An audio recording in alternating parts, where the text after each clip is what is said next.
Bonjour à tous. Let me begin this morning by confirming that Canada and the United States have once again agreed to extend by 30 days the current measures in place along the border. This is an important decision that will keep people in both of our countries safe. Ce matin, je peux vous confirmer que le Canada et les États-Unis se sont entendus pour prolonger d'encore 30 jours les mesures frontalières qui sont déjà en place. C'est une décision importante qui va protéger les gens des deux côtés de la frontière. I also want to address the tragic RCAF plane crash in Kamloops over the weekend. My thoughts and the thoughts of all Canadians are with the families of Captain Casey, Captain McDougall, and the entire Snowbirds team.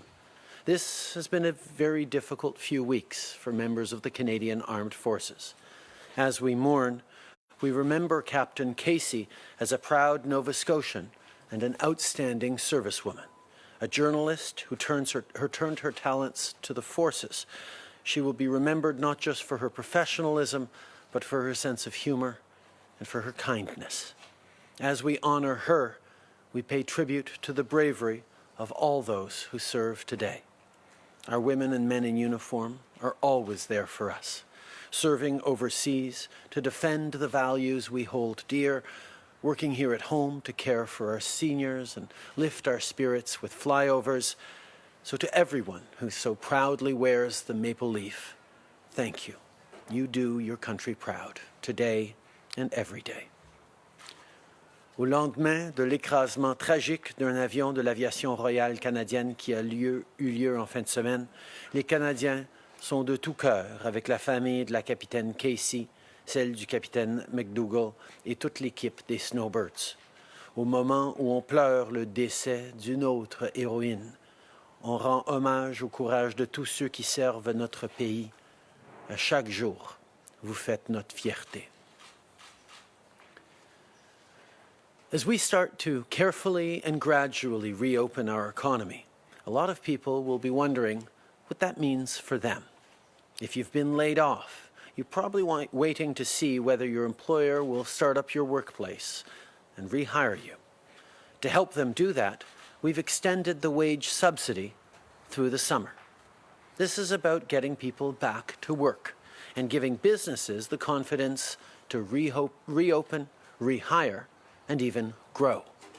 Because the way our economy will recover and the way our country will remain resilient and successful is by getting Canadians back to work.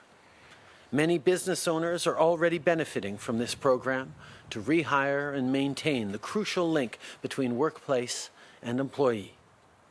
To employers looking to start up again, please rehire your workers. Use the wage subsidy for their paycheck. That's what it's there for. And for businesses that still need help, today we're taking another step forward.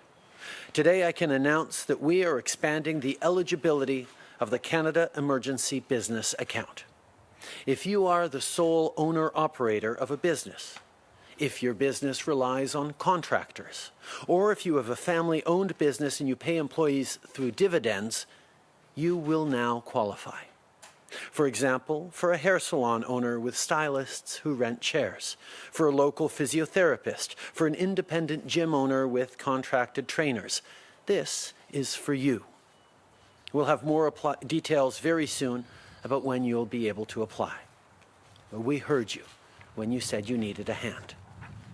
That's why Minister Ng is also working on potential solutions to help business owners and entrepreneurs who operate through their personal bank account as opposed to a business account or have yet to file a tax return, such as newly created businesses.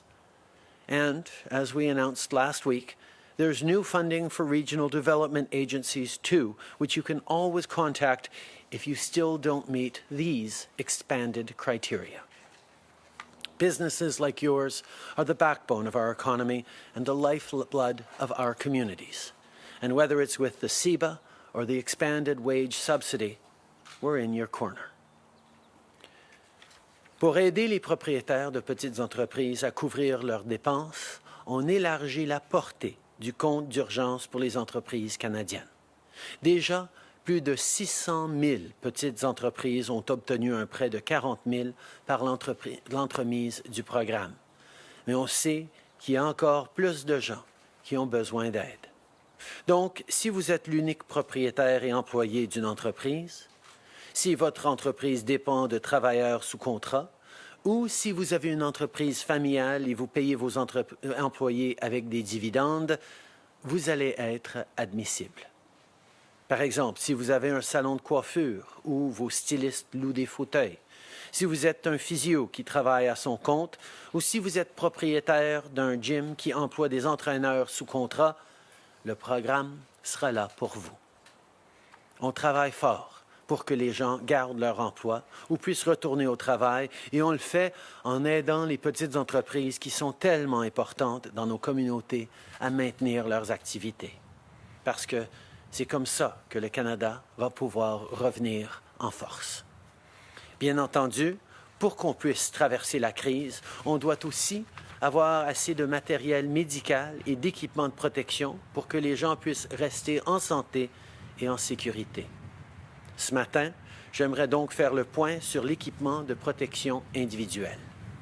Au cours des dernières semaines seulement, on a doublé notre inventaire de masques chirurgicaux et de visières de protection faciale. Cette semaine et dans les semaines à venir, des centaines de milliers de jaquettes d'hôpital, de lunettes, de visières de protection faciale et d'écouvillons vont être livrés aux provinces et aux territoires. Nous avons également